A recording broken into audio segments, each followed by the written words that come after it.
and sustainable solutions in these critical areas.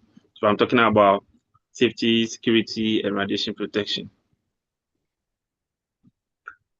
Mr. Gaga serves as a research scientist at the Ghana Atomic Energy Commission and is providing research and technical services in nuclear safety, nuclear security, and radiation protection and non-proliferation.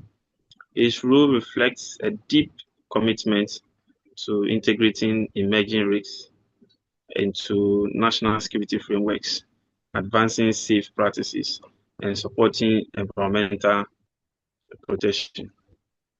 So, Mr. Gaga, thank you very much.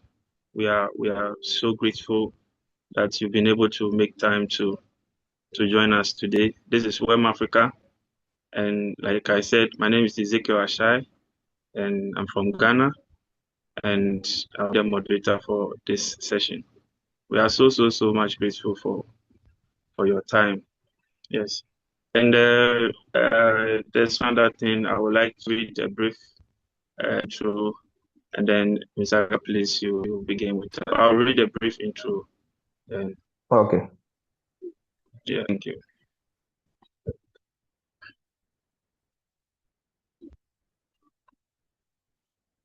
Okay, so our participants and our experts, colleagues, and everyone, on behalf of Wem'Afrika, I warmly welcome you to this important conversation on advanced nuclear safeguards techniques for material accountancy, containment, and surveillance systems. In today's world, nuclear technology continues to expand across energy, medicine, and research. With this growth comes responsibility, and I'm talking about the responsibility to ensure that nuclear materials are used strictly for peaceful purposes and are protected against misuse, diversion, or unauthorized access. This is where nuclear safeguards become very essential. So safeguards are not just technical procedures, they are systems of trust, verification, and accountability. They allow the international community to have confidence that nuclear activities remain transparent and secure. Today, we focus on three critical components. First, material accountancy, and this is the foundation of safeguards. It involves measuring, recording, and verifying nuclear materials at every stage. When this is done effectively, it ensures that nothing is lost, nothing is diverted, and everything is accounted for. The strength of any safeguard system begins with the accuracy and reliability of it. So with containment, we are talking about measures that are put in place to physically protect nuclear materials. This includes seals, barriers,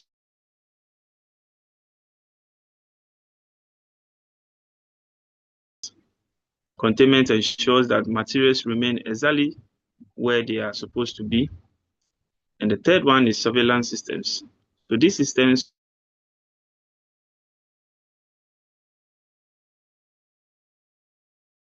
provide continuous monitoring through complements accountancy and then containment by offering real-time oversight.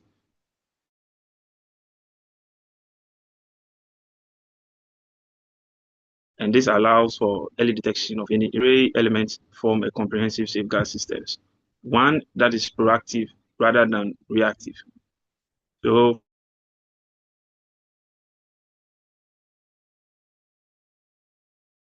for regions like Africa, where nuclear strengthening safeguards is not optional, it is very necessary.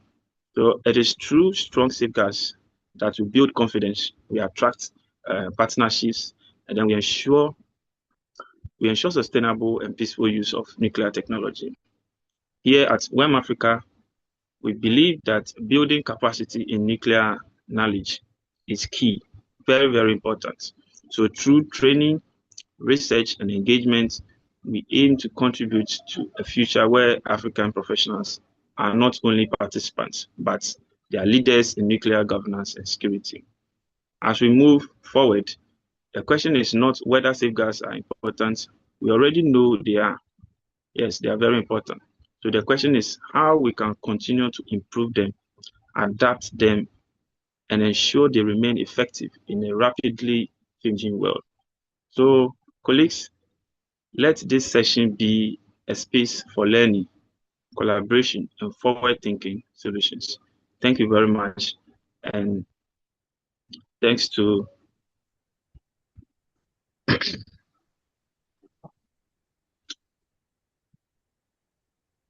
everyone for making time. Like I said, one getting in this web. So, Mr. Raymond Gaga, please welcome Yes, sir. again. Thank you very much for keeping touch and looking to us now. Thank you. Okay. Ezekiel, thank you. You're welcome. I'm trying to share my screen. Okay. Can you see my screen? Yes, I can see. Okay. Good morning, everyone.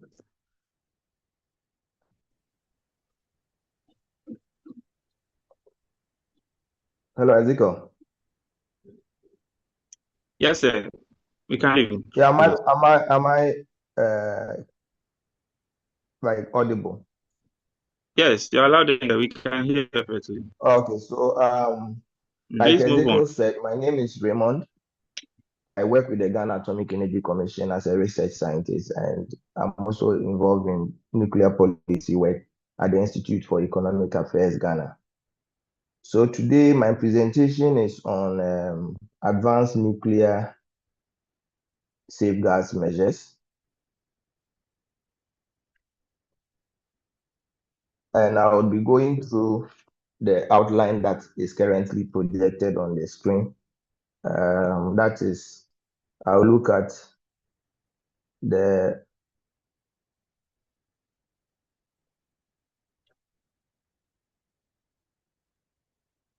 the purpose of safeguards.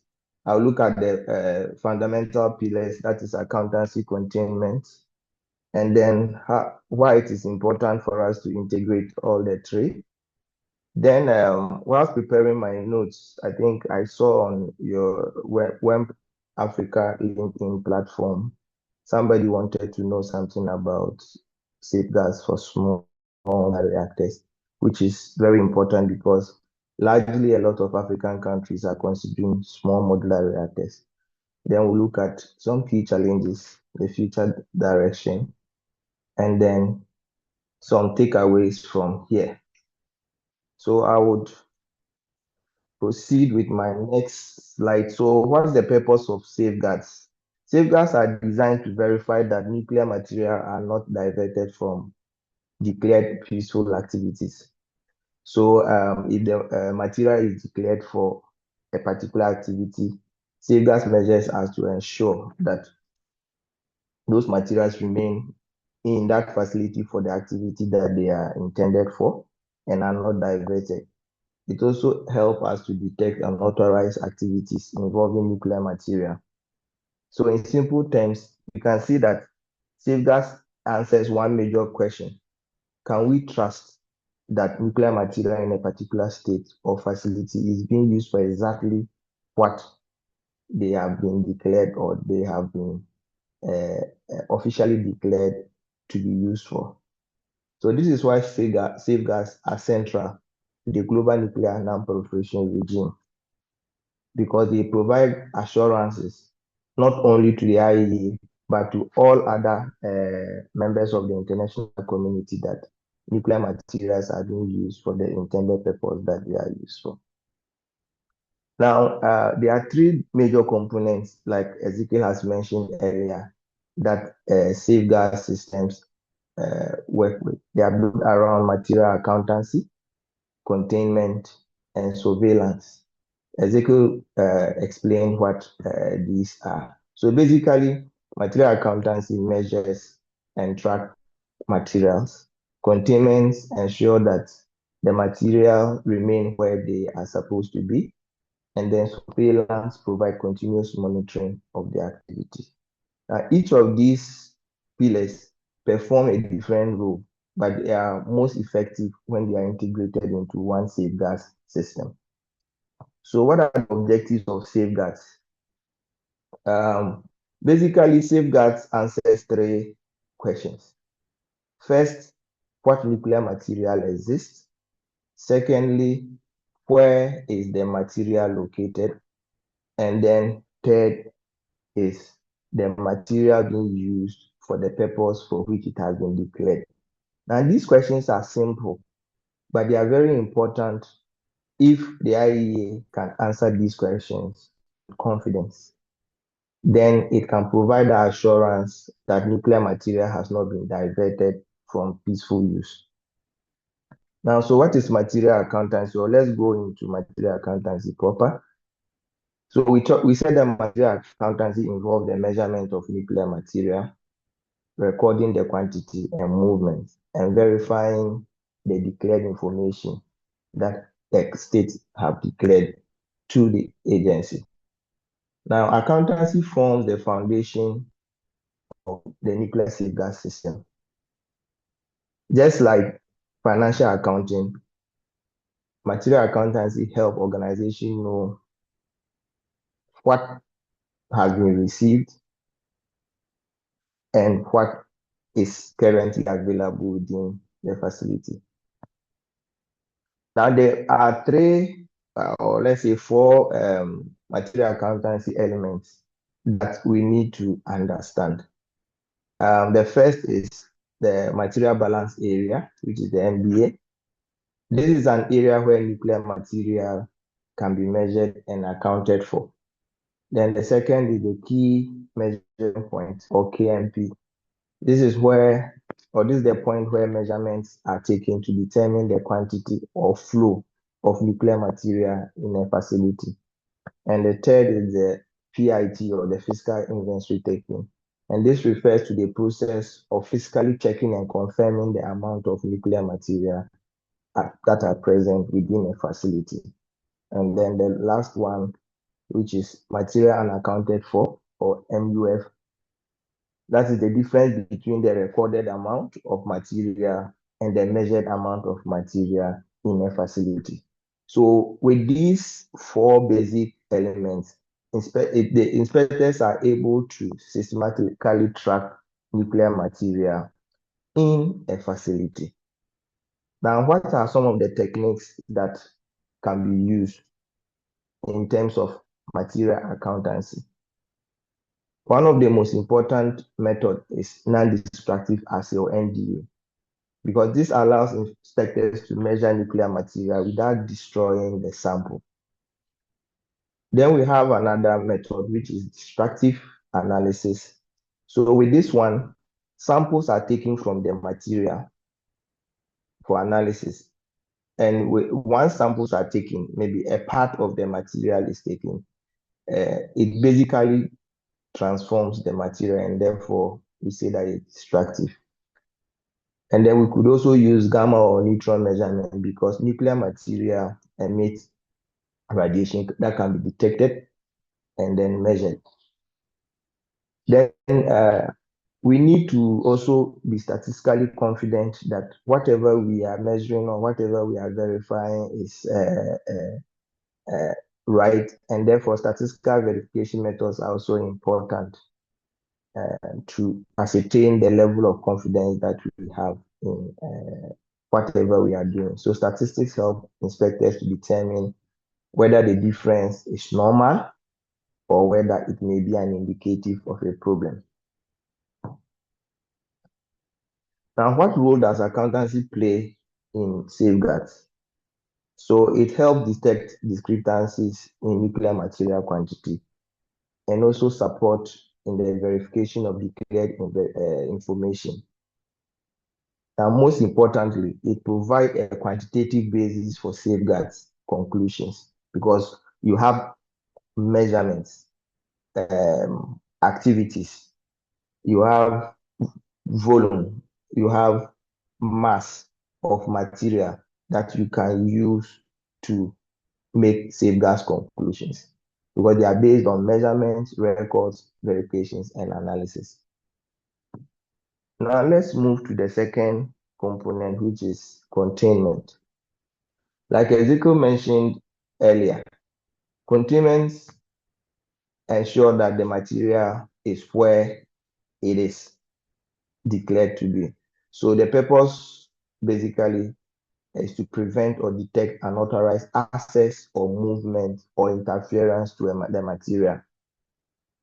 Now, containment does not only mean walls, locks, metal casings, whatever. They include seals, barriers, controlled access, administrative measures that are put in place, and other devices, both technical and technological, that help us to maintain confidence that the nuclear material that has been declared has not changed or moved without any authorization in the facility.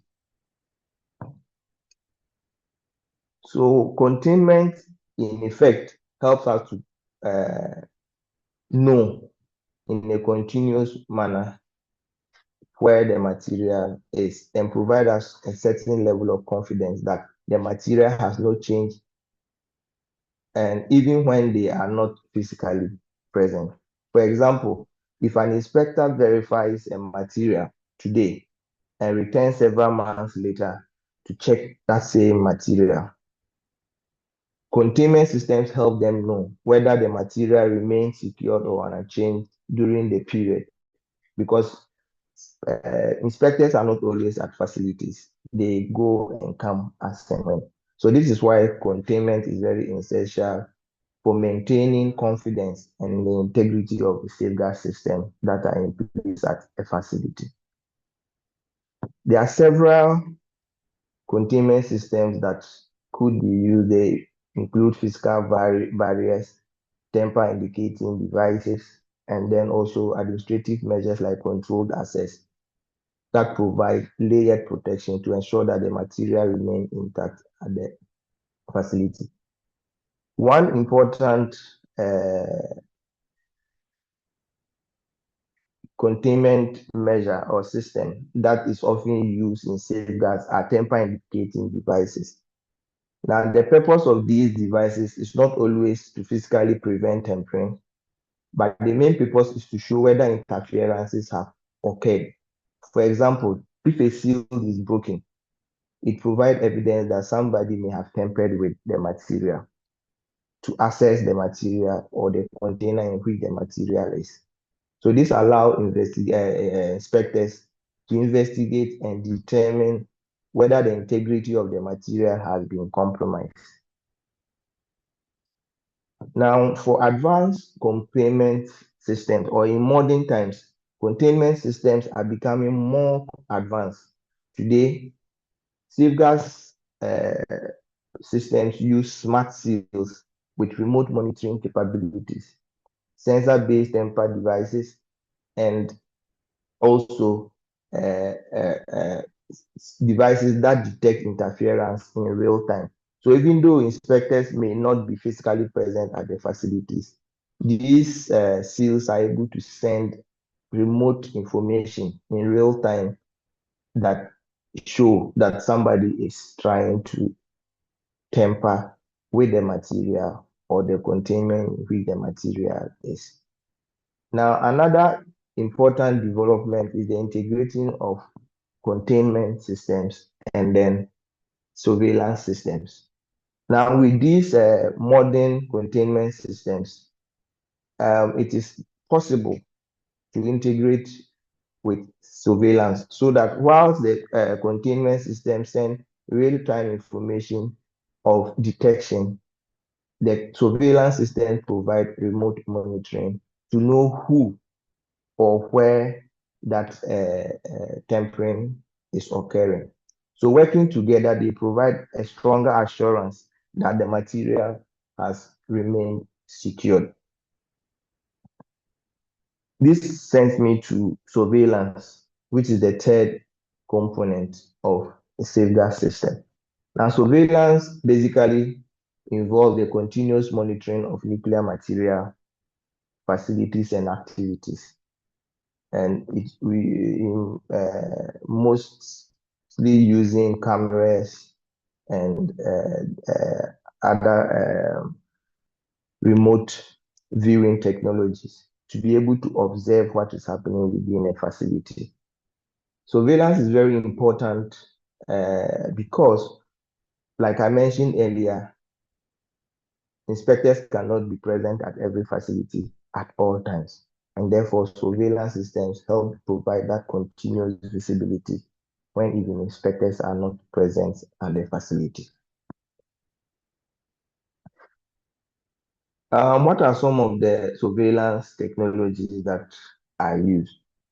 So they include cameras to provide real visual evidence, motion sensors to detect movement, radiation detectors that can identify the presence or movement of radioactive or nuclear material, and then remote monitoring systems that allow data to be transmitted to inspectors or relevant authorities in real time. And the value of surveillance increases when these systems are more integrated, because working alone, surveillance may have some gaps, but when uh, surveillance is integrated with containment and accountancy, then you get the real value of what is happening. So what does surveillance do in terms of the safeguard system? So the surveillance provide continuous visibility over nuclear material and facility activities, thereby helping to detect anomalies, unusual movements, unauthorized activities in real time.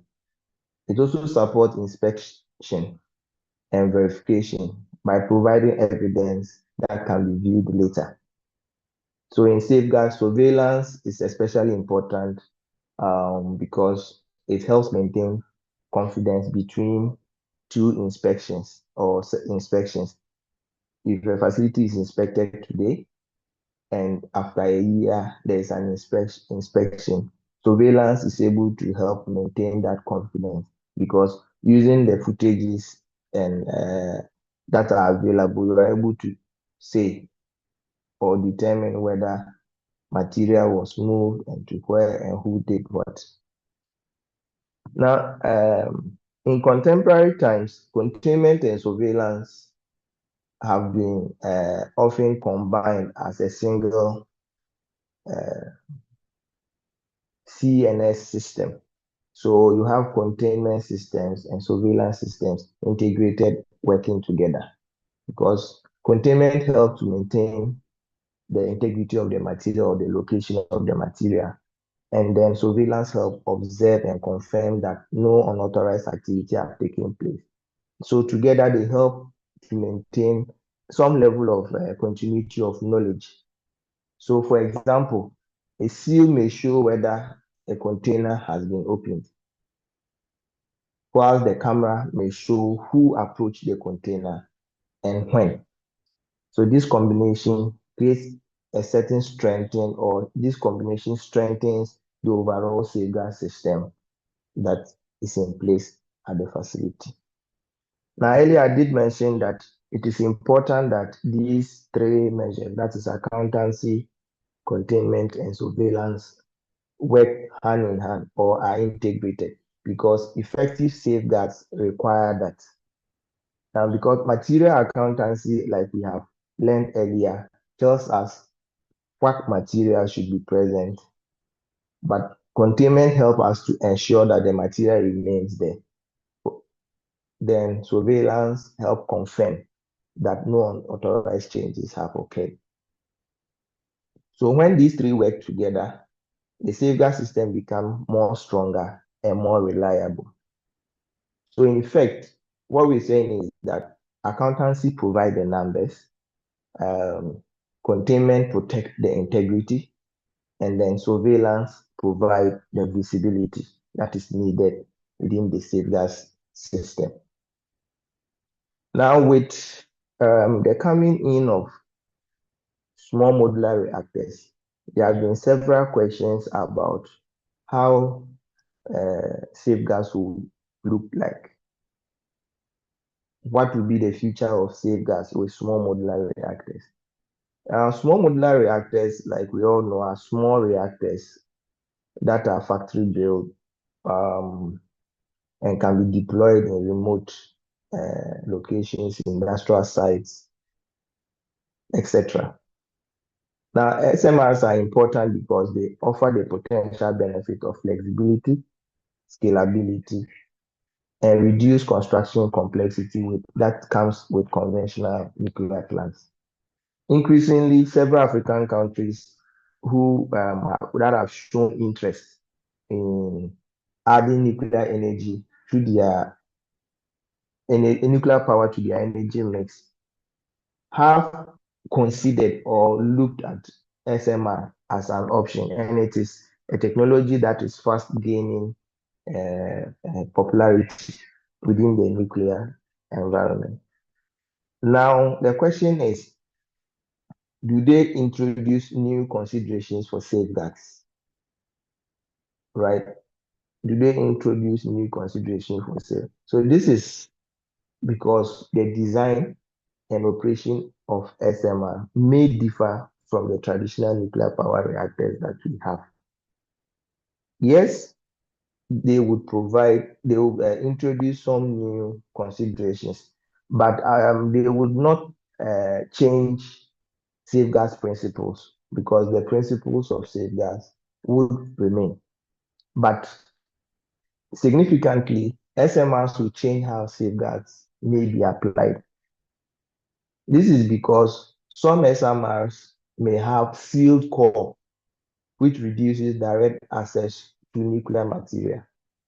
They may also have longer fueling cycles.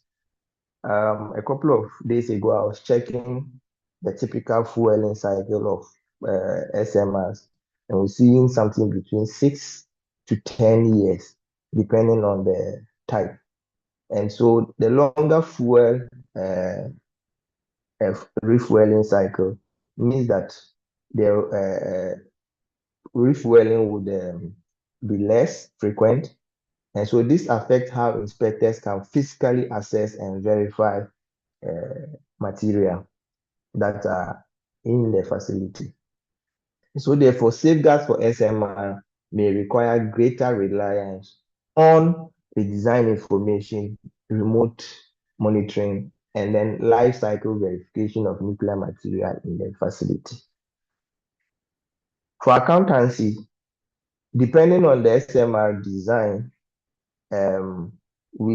like I've mentioned earlier, if the reactor has a sealed core, then inspectors may not be able to conduct frequent physical inventory checks like the way they do it in the traditional way. This means that there will be greater reliance on initial verification before operation, and also there will be greater reliance on the design information and life cycle monitoring of the SMR.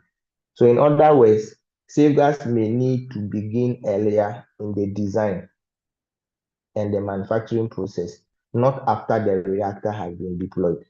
Because once the reactor has been deployed, the core is sealed and it will be difficult to access the core for physical inventory checks.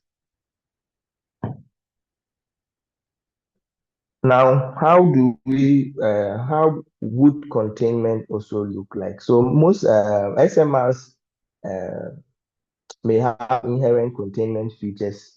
For example, some designs may include sealed reactor vessels or underground installations.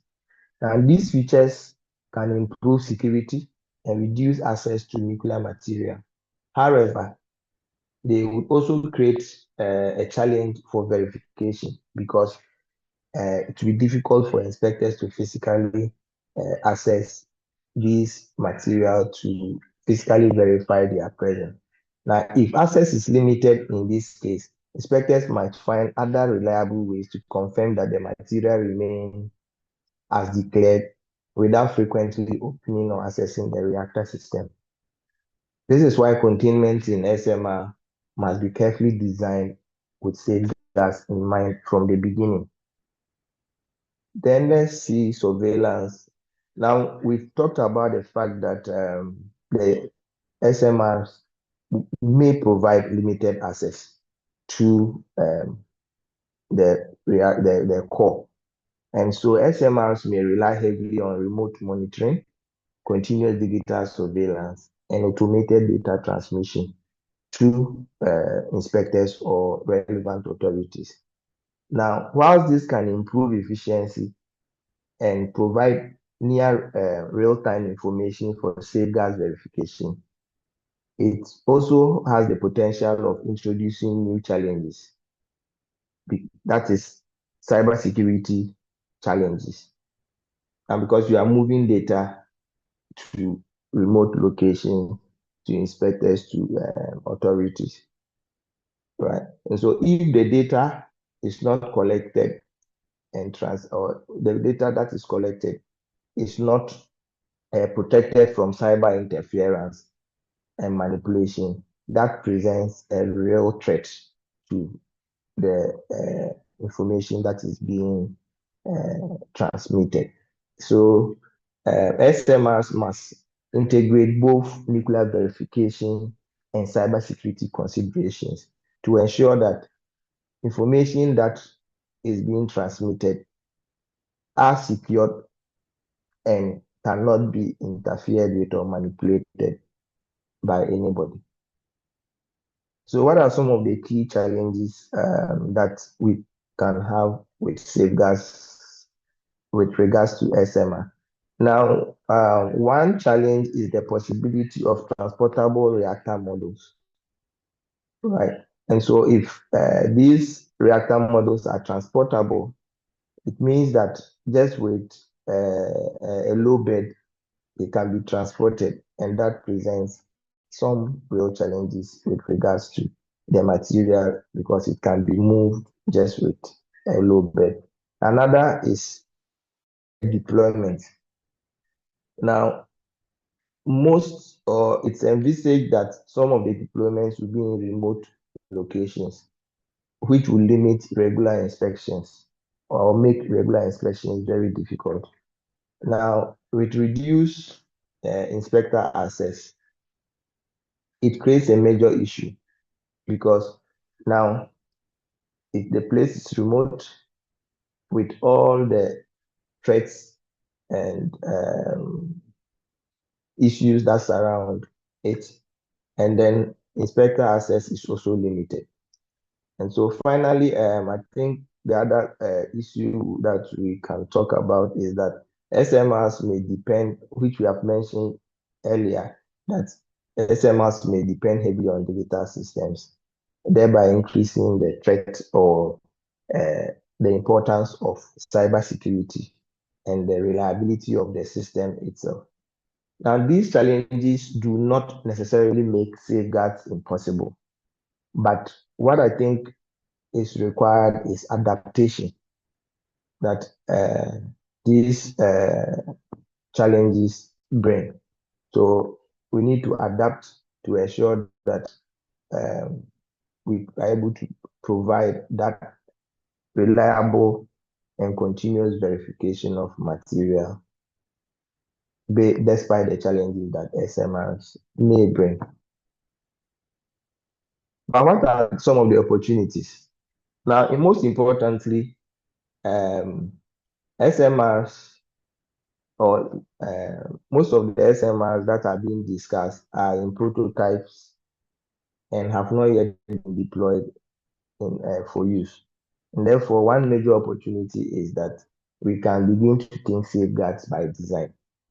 This means that safeguards features can be built into the reactor design from the beginning instead of being added later.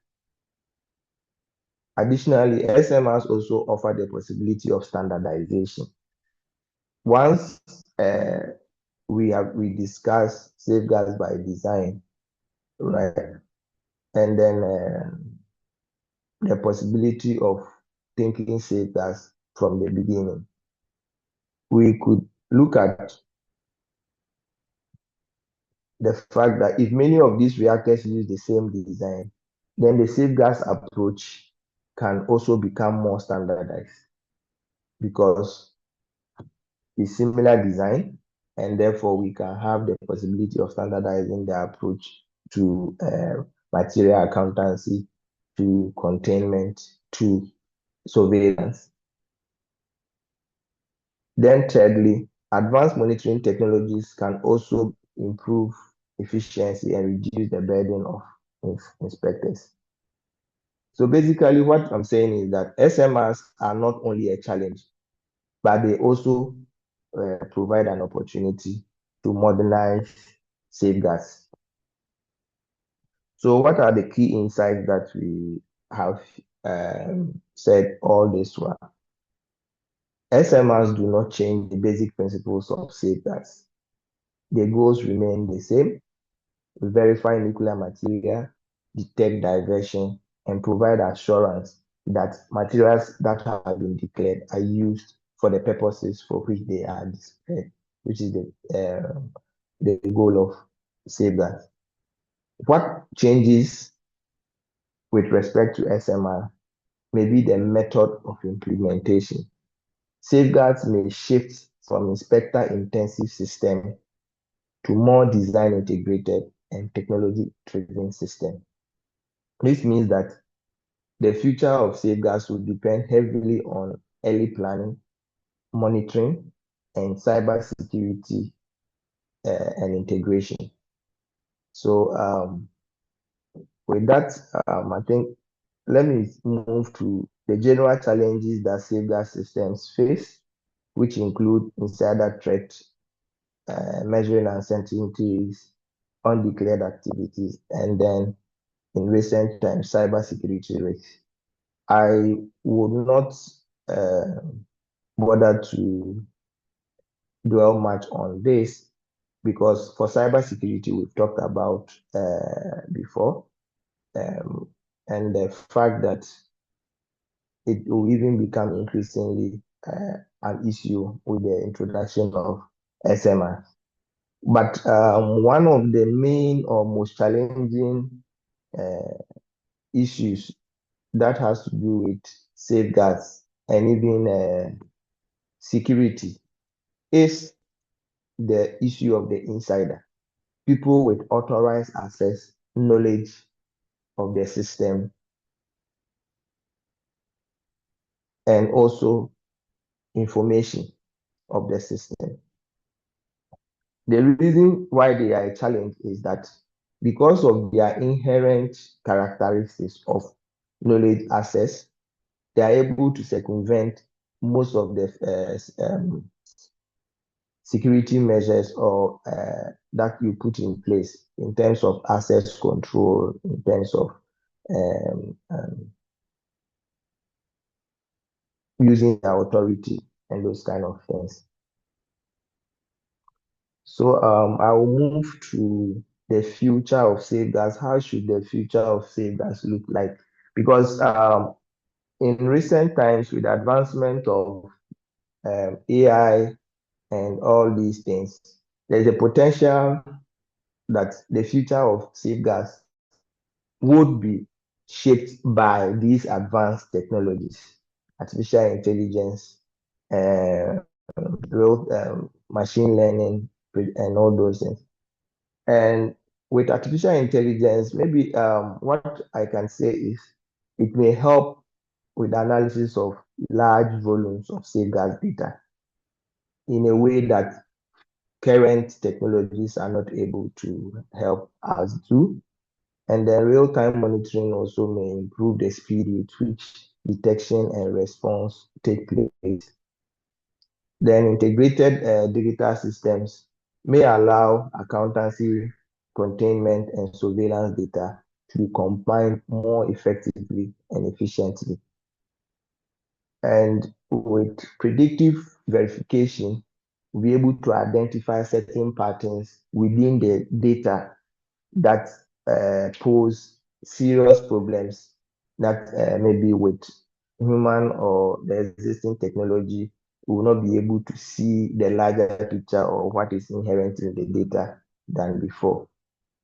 But these technologies, like I've mentioned, may be good, but they are not enough. They are not enough because we cannot leave safeguards to technology. And therefore, the future of safeguards must combine technology, strong institutions, trained personnel, and international cooperation as a way of ensuring that we have proper confidence in the safeguard systems that are in place. And then the last but not the least I will talk about is the fact that I think this should be my last slide. And so as I conclude, I'll leave with these five takeaways. That first, material accountancy is the foundation of safeguards because it tells us what material exists and where it should be. And containment ensure the integrity of the nuclear material and safeguard system. And thirdly, surveillance provide visibility and support continuous monitoring. And then integration is very essential because accountancy, containment, and surveillance are stronger when they work together. And then the last one is that SMRs will change the face of safeguards and therefore would require adaptive approaches because their design and operation differ from the traditional reactors that we have. So what am I saying altogether? We're saying that effective safeguards transforms knowledge into assurances, and assurances transform into global trust. I want to say a big thank you to Wem'Afrika and everybody who has joined this webinar. And so with this, I say thank you.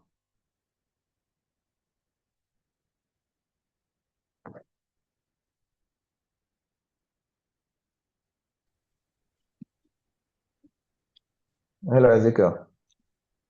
All right. Thank you so much, Mr. Gaga. Thank you so much for the time you spent to share this so much details with us on safeguards techniques. Thank you so much. We are grateful. You're But this welcome. time, we would like Thank to you. invite questions from our participants. If you have questions, you can unmute your mic and then you ask your questions, or you can send your questions via the chat session.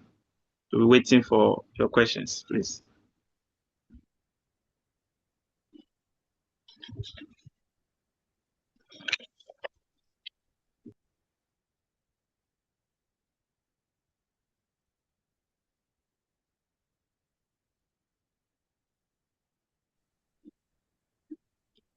Okay, Mr. Gaga, I think Yeah. I would like to start with one. Okay. Yes. So, in one of your slides on Yes. the role of accountancy, Yeah. I think you made mention of, the role in such a way that it provides a quantitative basis for safeguards conclusions. Yes. And it is said that the IEA's quantitative safeguards goals are very difficult to realize exclusively through material accountancy measures. So I want to Mhm. ask, why is that possible? Why is it possible for Yes, for Ezekiel? IEA to, yes, Mhm. Why is it yeah. possible So for IEA? yeah, so I'm asking that the quantitative safeguards goals for Yes. IEA are difficult to realize. Mhm. They are difficult to Mhm. realize, and especially through accountancy measures. Yes. So yeah, so I'm asking why. I mean, is there something like that? why we have something like that, these difficulties. Okay, so I think what I would say basically is that the material accountancy in itself does does one thing, like we all know. It verifies the amount of material and then that is present at the facility. Now, the other question is that it also allows for certain statistical uncertainties in that when, let's say, you measure a material and then it is a certain amount, and then you come and measure the next time, and it is not exactly that amount. The statistical uncertainty allows you to say whether what you have measured is significant, what is not being accounted for is significant or not. But what it cannot say is whether that quantity that you are not able to account for, whether it is material that has been moved to do something or not. And so, in itself, it is, though it's necessary, it is not sufficient to say that you can come to a full safeguards conclusion. So I think that is one of the reasons why it is difficult to just base on accountancy alone to come to some level of quantitative conclusion. Because safeguards, yes, you need a quantitative, but you also need to have the other qualitative assurances that uh, would help you be able to take a firm decision.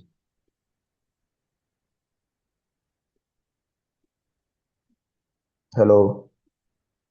Yeah, thank you very much. Thank you very much, Okay. Mr. Gaga. Yes. Please, there's another question from that's from Mr. Mohammed Harris. He's asking if there are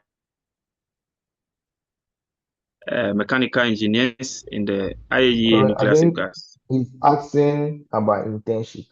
Yeah, so with IEA internships, I think the IEA constantly announce internships on their website. And so, Mohammed, I think one of the best places that you need to be visiting if you have that uh, you want internship with the agency is the career section of the website because they keep announcing internship opportunities in all the fields, safety, security, and safeguards. And so once that those opportunities are announced, you can take advantage of them.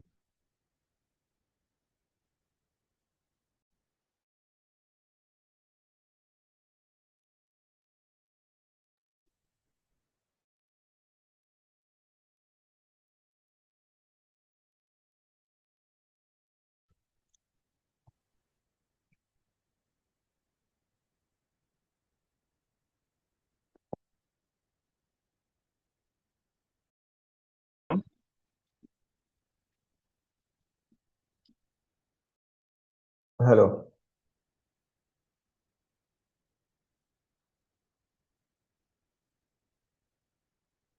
Hello. Yeah, hello. Please, can you hear me? I can hear you. Yes, Mr. Gaga, thank you very much for your response to that question. Then I have another question, and it's on you spoke about the small modular reactors. Yes. Yes, and uh, in Africa, I think some of Mhm. the Africa countries are making very good efforts to go nuclear, to add nuclear energy to Yes. their energy grid. Yes. And Mr. Gaga, as a nuclear energy policy analyst in Yes. Ghana here, I would like to ask, what is Ghana's current progress in our determination to go nuclear? Thank you, sir. Okay, so with respect to Ghana's program, I think at the last check, that is, we are currently in stage 2, and so the Ghana Atomic Energy Commission, specifically the Nuclear Power Institute, together with the owner operator, that is Nuclear Power Ghana, and all relevant stakeholders, including the Ministry of Energy and Green Transition, are all involved in ensuring that all the stage 2 activities are completed. That so stage 2 activities involve advanced siting, analysis, vendor information, and technology determination, and all those kind of activities. And so that is what is ongoing currently. However, there are some challenges with finances and other coordination issues. But all in all, we are in stage 2, and then we are making progress. And I believe that um, we may miss a few deadlines or timelines that we have set for ourselves, but the ultimate goal is to ensure that we are able to meet the dream of constructing a nuclear power plant to add nuclear energy to our energy mix.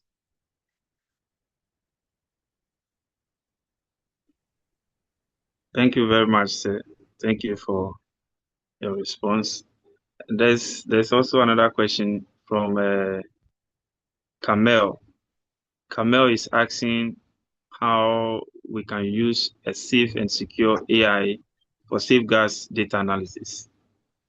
Thank you. Okay, so there is a lot of work that is going on with regards to using AI for safeguards analysis.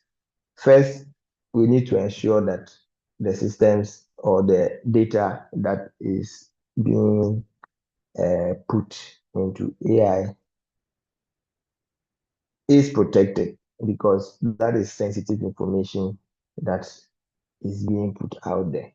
And so I believe that once the agency, together with all relevant stakeholders, are confident that at a particular time that safeguards the AI systems or AI models or this thing that is brought up are isolated and secured in such a way that safeguards data can be put there for analysis, which I believe AI has the potential of helping out with, especially with large volumes of data. Then I think that would be done. But for now, a lot of the work is in trial and test. There's no current AI model or AI this thing that is currently being used for safeguard. But I know that the agency has some isolated systems that has inbuilt ability to um, analyze some of the information that it receives. But these are very secure systems that are maintained. I think recently, last year, there was a meeting on AI and how AI affects nuclear security. And at the meeting, I think safeguards was also considered. And the agency presented what it is doing in terms of research, and then the systems it is trying to put in place to ensure that in future AI can be used for safeguard data analysis. Okay. Thank you. Thank you very much. Thank you very much, Mr. Gaga, and also thank you to Camille for asking this question. And then, Mr. Gaga, I have another question for you. Okay. Yeah. So in one of your slides, again, I think you mentioned the role of surveillance systems, and Yes. we actually spoke about uh, it being used to monitor remote systems and also to support inspection and verification. And mostly with this remote monitoring, I think it's done by optical systems like cameras. So Yes. I would like to, yeah, so I would like to ask, what power management arrangements uh, do the surveillance cameras have to ensure maximum possible operation? Should local power fail? So I think a Thank lot you. of these say, okay, so a country's safeguards arrangement is with the agency. And so a lot of these remote uh, monitoring systems that are used for safeguards verification are installed, maintained, and updated by the agency, right? And so it's not a situation where the facility or the country is the one maintaining them. And the data that is communicated goes into secure systems maintained by the agency. And so with backup power and all those things, it is the agency that ensures that these are, and so basically traditional systems of uh, power backups, battery storage, backup generators, and all those things are normally installed with these systems to ensure the continuity of monitoring so that when local power goes off, the systems don't go off automatically by themselves. Thank you. Yes, thank you very much, Mr. Gaga. And privately, I would please like to engage you in your LinkedIn box. So right after the webinar, I will engage you for one or two discussions. Okay, The, no problem. yes, thank you, sir. I have another question, still on the Okay, surveillance systems. Yes, and okay. I think with time, our surveillance systems Mhm. from now the data imaging systems where remote video and images can be shared, I mean, in so many areas. So my question is that what capabilities and features would the next generation of Mhm. surveillance systems have? The next generation of surveillance systems, what will be their capabilities and features? Thank you.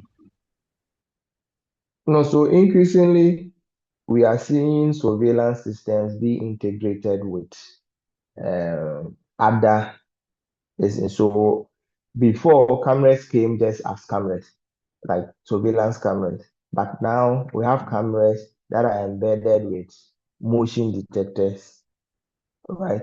And then now even uh, we have cameras that the video management systems come with AI systems to help interpret the data. And so I think largely um, the future of surveillance systems will be determined more about on how technology advances. And you bear with me that technology today is changing by the second. Today you wake up and Yes, then there is something new, and everything has changed. And yes, so the main driver of surveillance technology would be on how technology advances. But one of the changing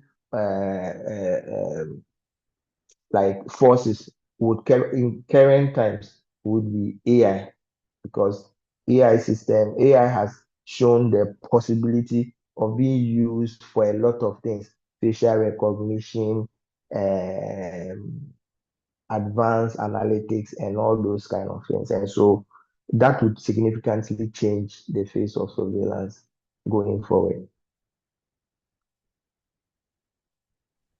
Okay, thank you very much, sir. Thank you. I think there's a question from Mhm. Kikiva. Yeah, so Kikiva wants to ask about how future safeguards on MRs will You mean involve modular reactors? real-time monitoring. I think that I think she's the person is trying to talk I'm about the getting the. small Let me get the. Yes, yes, I get the question. So I okay, said I did mention that the future of safeguards with respect to SMRs will involve real-time monitoring. Uh, Now the reason is that one, depending on the design of the SMR, most of them will come with sealed cores, and so you will not be able to gain access to the core to make physical verification. Additionally, these systems will come in inherent containment. And then depending on where they are deployed, it will be difficult for inspectors to make frequent physical checks. Then at the third or the fourth SN is that SMRs, for my last check, have longer refueling cycles. I think the last time I checked, most of the designs that are in prototype are envisaged to have between 6 years to 10 years fueling cycles, meaning that if you want to do maybe a physical inventory check, maybe it's only around when they are doing refueling that you will be able to uh, physically verify because the core will be open. And so, by and large, it will rely more on uh, real-time remote monitoring, not monitoring in terms of human beings doing, but using technology, right, okay, to yeah, transmit weather, radiation data, video surveillance data, or whatever data that is required to be able to make safeguard judgment. So that is what I meant by real-time monitoring using technology. But that also, like I mentioned, introduces certain risk in terms of cybersecurity. How secure would those data that are being transmitted be? And that is why uh, when I was talking about the opportunities that SMR presents us, I mentioned that it presents us with the opportunity to begin thinking safeguards by design. And so if we think safeguards by design, we would think, okay, so how would we securely transmit these data without it being compromised? And that, I believe, will come up with very innovative ways of or technology to help transmit these data securely with that. So, in order to be able to still maintain the confidence and assurance that safeguards measures have been implemented at these facilities. thank you very much, Mr. Gaga. Thank you. And Kikiva is also saying thank you to for the response you gave. Yeah, so I think I have one last question for you, Mr. Gaga. Okay. Yeah, so let's come to Africa. We know some Africa countries are using the research reactors, like Ghana, Yeah. and and we know safeguards require funding. Safeguards require funding. Mhm. All that you've shared with us, from material accountancy to these surveillance systems, and then the containment, all these things require funding. And we also have a problem with funding. We have a problem with funding. So I would like to ask, uh, how are these research reactors, how do they become vulnerable to these gas checks?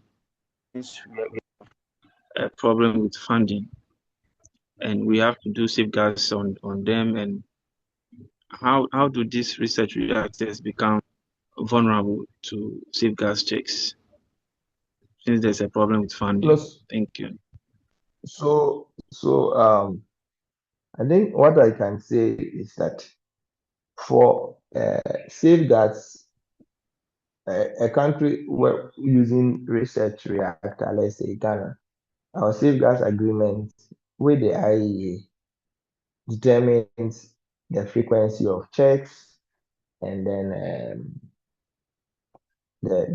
and all those other things. But most importantly, the way research reactors are designed, it limits the quantity of material that you have. And basically, the only material that you would have that are safeguards under safeguard is the core of the reactor that is in your distance. And most of these reactors are underwater in a pool within a secured facility.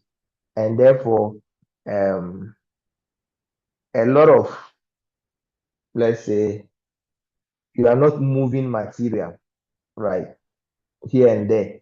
And so the safeguards measures that are implemented is just the verification that the core of the research reactor is intact, right?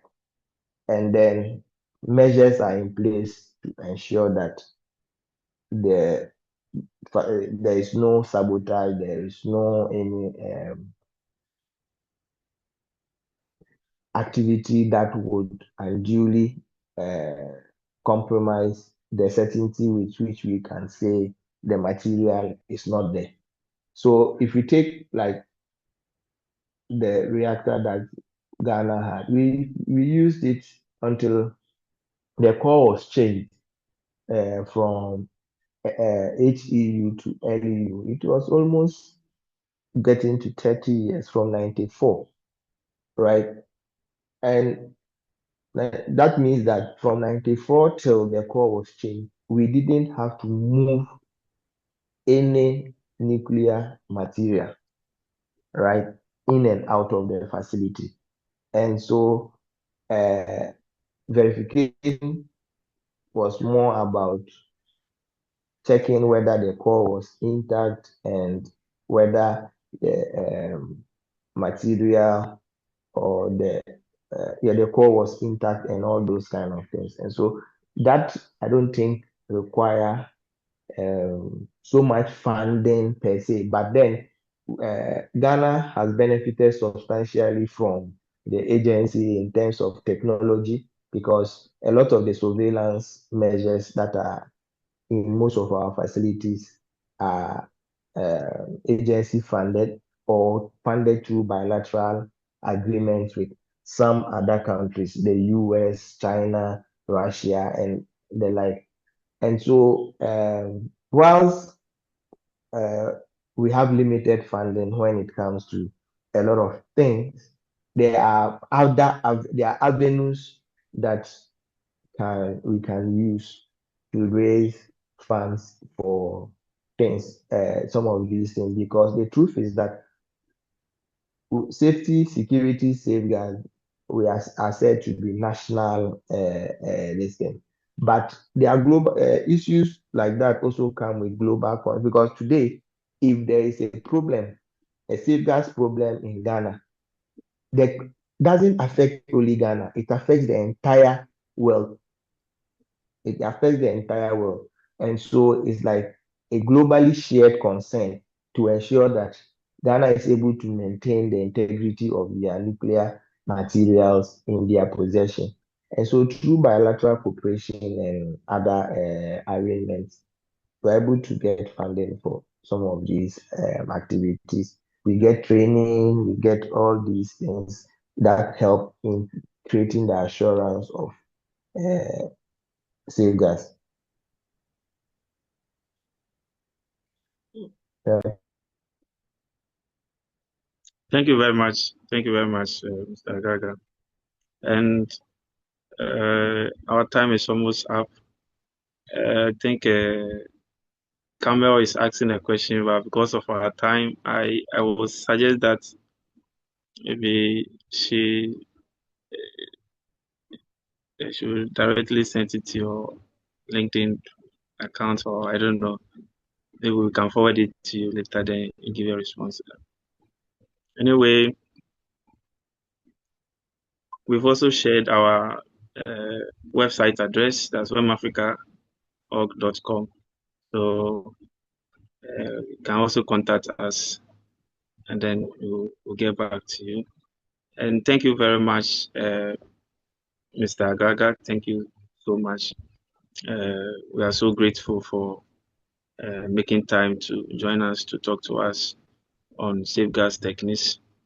We would like you to, at least next time, you make more time and then you join us. Anytime we call upon you, you make more time and then you join us. And then to our participants, we want to say thank you so much for making time to join us in this webinar. I'm so sure that you've learned a lot about the containment, the surveillance systems, and then the material accountancy measures that Mr. Gaga shared with us. We are so grateful. And then we have a survey form. So the link is shared in the chat. So please, the participants, you can take some time to open the link to the form, and then you let us have your feedback. You take some time to go through it, let us have your feedback. And I think you can also scan. There's a form the form is still there. You can also scan, and then you get the form to fill. We are so grateful. Our email is also shared in the chat. That's Wem'Afrika1 at gmail.com. So we are inviting and we want more of you to join us. You can send us, a message through our email, wemafrica1 at gmail.com, and we'll get back to you. Mr. Gaga, once again, Wem'Afrika is grateful for your time. I think it's shared, the image is shared, so we can scan it and then we respond to the survey, then we'll have your feedback. Mr. Gaga, we are so grateful for your time. I know you are a busy man and probably you will have one or two things to do, but you've cut some time for us to share with us here. So we are so grateful. Myself, I've seen you before. I've listened to some of your presentation before at the Ghana Atomic Energy Commission, but I'm not. I'm sure you don't remember my face. So I'll send you a message. Like I said earlier, I'll send you a message. No problem. No problem. Thank you so much.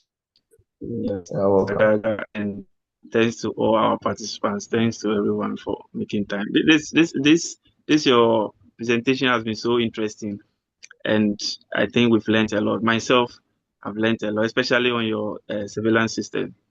I've learned a lot on that. That's why I said we would like to have you again anytime we have another webinar. We call upon you. We pray that you make time to join us again on a different or maybe something similar topic. Thank you so much. So it's time, and we'd like to end the session. So goodbye to everyone, and thank you so much for joining. Thank you. Bye bye Thank to you everyone. very much. Thank you.